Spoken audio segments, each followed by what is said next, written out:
빛을 따라서.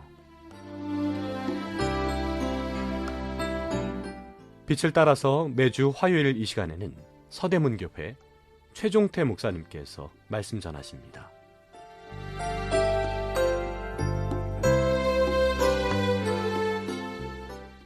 애청자 여러분, 안녕하십니까?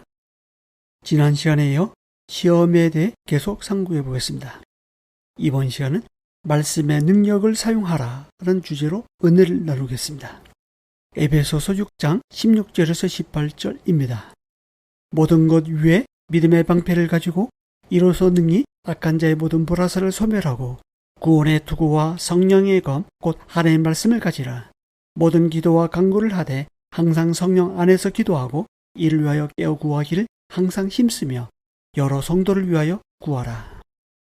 지난 시간부터 여러 가지 시험 가운데서 어떻게 해야 하나님의 능력이 나의 현실이 될까라는 물음을 가지고 세 가지 방법을 상고해 보고 있습니다.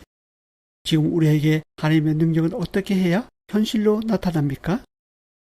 지난 시간에 말씀드린 첫 번째 방법은 믿음의 능력을 사용하라는 것이었습니다.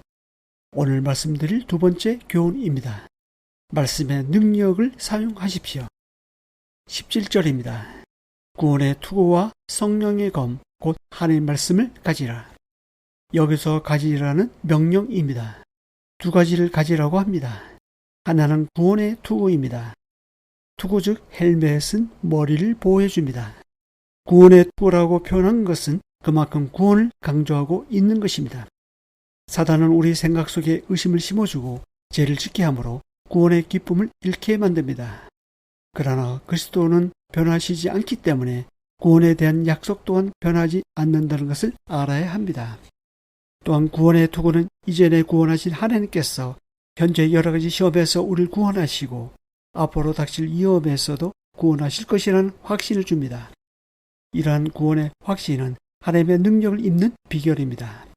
사도 바울은 고린도 교회 성도들에게 이르기를 그가 이같이 큰 사망에서 우리를 건지셨고 또 건지실 것이며 이후에도 건지시기를 그에게 바라노라 라고 하며 하나님의 구원을 확신했습니다.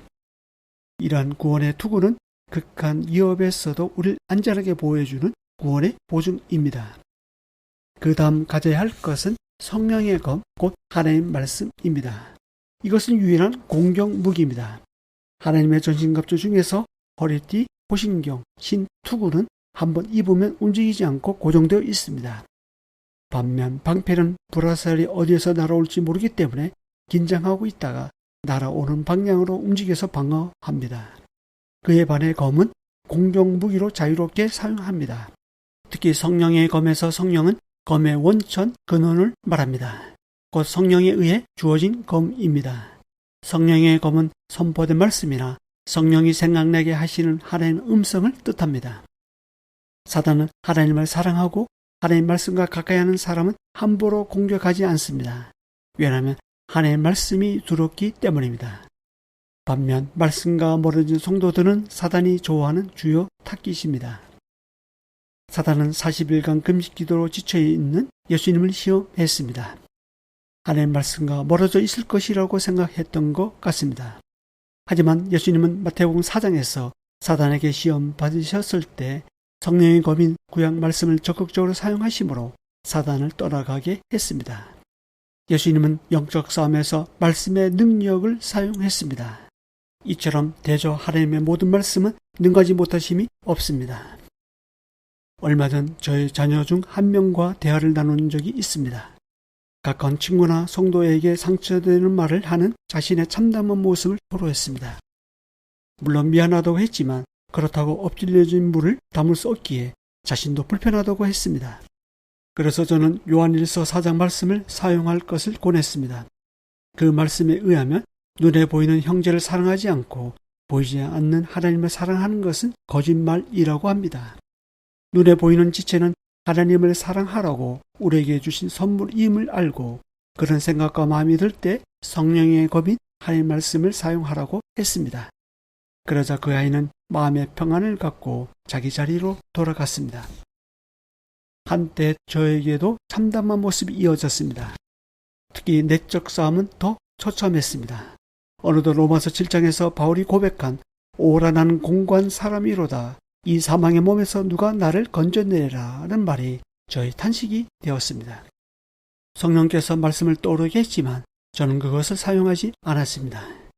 이렇게 성령을 소변한 적이 한두 번이 아닙니다. 어느 날 저는 생각했습니다. 그리스도의 십자가와 부활의 능력, 성령의 능력을 생각했습니다. 예수님은 잠시 편안함과 존귀를 받을 수 있었지만 십자가를 참음으로 그 뒤에 오는 하나님의 영광을 얻었습니다. 모세도 하나님의 백성과 함께 고난받기를 잠시 제약의 낙을 누리는 것보다 더 좋아했습니다. 그리고 그리스도를 위하여 받는 수모를 애굽의 모든 보화보다 더 큰 재물로 여겼으니 이는 상 주심을 바라봄이라는 말씀이 떠올랐습니다. 동시에 누구든지 나를 따라오려거든 자기를 부인하고 자기 십자가를 지고 나를 따를 것이니라는 말씀이 생각났습니다. 그리고 순간 저는 사단에게 선포했습니다. 사단아, 넌 날 가질 수 없어. 난 이미 십자가에서 죽었기 때문이야. 십자가와 부활의 능력이, 성령의 능력이 지금 나와 함께하고 있어. 그러자 사단과의 치열한 싸움에서 또다시 처참히 무너져 가던 그때 저는 믿음의 주를 바라보고 말씀을 사용함으로써 하나님의 능력이 저를 압도하는 경험을 할 수 있었습니다. 여러분은 어떻습니까? 삶의 현장에서 하나님의 능력이 어떻게 나타납니까? 우리는 소극적인 측면에서 나 자신을 대적자들로부터 보호하기 위해서 하나님의 전신갑옷인 진리, 의, 평화, 믿음, 구원을 입어야 합니다. 적극적인 측면에서 대적자들을 공격하여 치명상을 입히기 위해서 하나님의 말씀을 사용해야 합니다. 즉 진리, 의, 복음, 구원은 우리의 몸을 보호하는 갑옷처럼 우리의 신앙을 잡아주는 교리와 같습니다. 믿음은 악한 자의 모든 불화살을 막는 방어 수단입니다. 말씀은 악한 자에게 치명상을 입힐 수 있는 공격 무기입니다.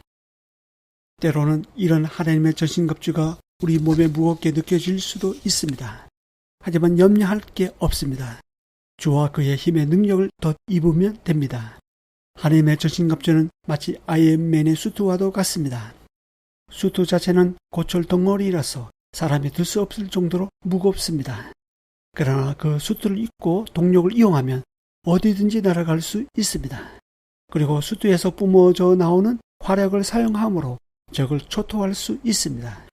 비록 아이언맨의 수트를 입는 사람은 힘이 없고 약할지라도 그 수트를 입는 순간 그는 전혀 다른 사람이 되는 것입니다.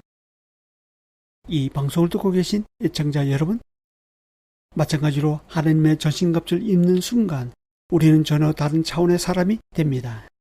진리, 의, 평안, 구원 같은 하나님의 전신갑주는 우리가 지키기에 무겁게 느껴질 수도 있습니다.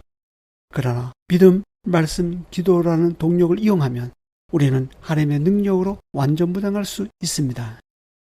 옛사람으로는 할 수 없지만 새사람, 즉 성령의 사람으로서는 할 수 있는 능력을 잊게 되는 것입니다. 다음 시간에 이어서 말씀드리겠습니다. 감사합니다. 빛을 따라서 지금까지 서대문교회 최종태 목사님께서 말씀 전하셨습니다. 오늘 말씀 들으시고 신앙생활에 도움받기 원하시는 분들 지역번호 02-3141-5853 3141국에 5853번 서대문교회로 전화하시기 바랍니다.